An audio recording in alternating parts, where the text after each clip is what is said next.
Part 1. The Gathering Storm. On the fertile, river-laced lands of Goshen, the choicest pasture of Egypt, had long been home to the descendants of Jacob. 4 centuries had passed since 70 souls, patriarchs, sons, and grandsons crossed the dusty border, welcomed by the favor of their kinsman, Joseph, the great vizier of Egypt. Now, the memory of Joseph was as faint as a half-remembered dream, and his 70 relatives had exploded into a vast, sprawling nation. They had been fruitful and multiplied, exceeding even the most generous of the Lord's promises to Abraham. They were everywhere there low. Comfortable homes dotted the fields.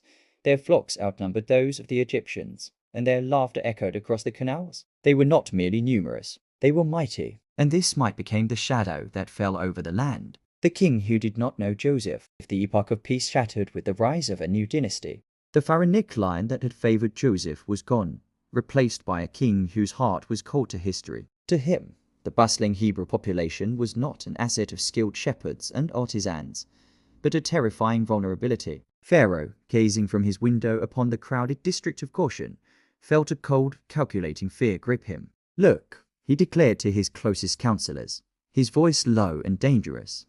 "The people of Israel are too numerous and too mighty for us. We must deal shrewdly with them, or else they will continue to multiply. If war breaks out, they will surely join our enemies, fight against us, and then escape from the land." His solution was insidious. Oppression disguised as infrastructure. The strategy of the taskmaster Pharaoh did not immediately order their slaughter. He ordered their exhaustion. He appointed ruthless Egyptian taskmasters over the Israelites, men known for their cruelty and the stinging lash to afflict them with forced labor. The free sons of Jacob were suddenly slaves. Their task was backbreaking. The construction of Pharaoh's great storage cities, Pithom and Ramses. Day after day, under the merciless sun, they mixed mud with straw, molded bricks, and hauled heavy stones, their backs constantly watched, their bodies driven to the point of collapse. The taskmasters shouted, they struck, and they showed no mercy, hoping to grind the spirit of the Hebrews into dust. But the cruelty achieved the opposite of its intended goal. The more they were oppressed, the more the Israelites flourished. The relentless pressure seemed only to temper their resilience. Hardship fueled a desperate fertility. They settled in new areas, they birthed more children, and their population swelled with an almost supernatural speed. The Egyptians came to dread the Israelites, their fear transforming into bitter contempt and intense hatred. The moral war.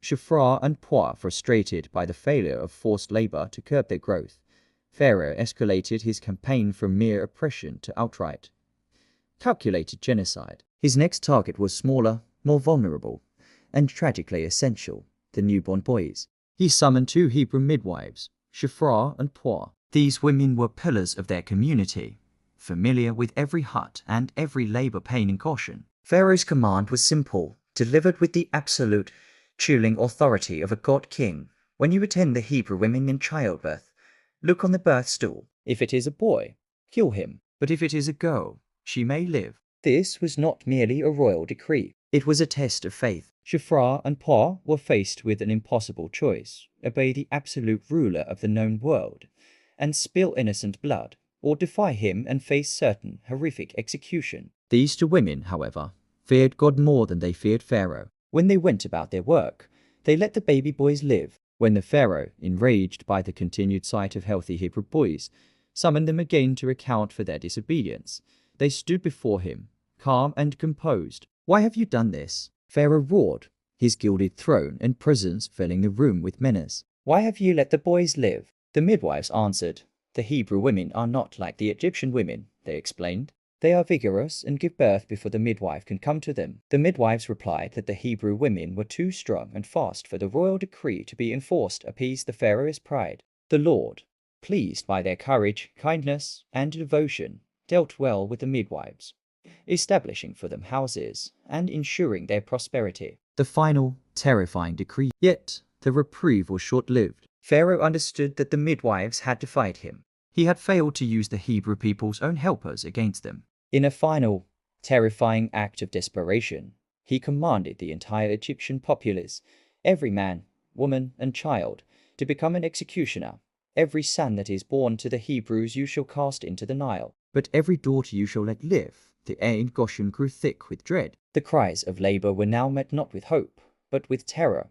The Nile, the very lifeblood of Egypt, was now marked to be the tomb for the sons of Israel. The stage was set. In the shadow of this final, horrifying decree, the Israelites waited, oppressed multiplied, and desperately in need of the redemption promised to their ancestors.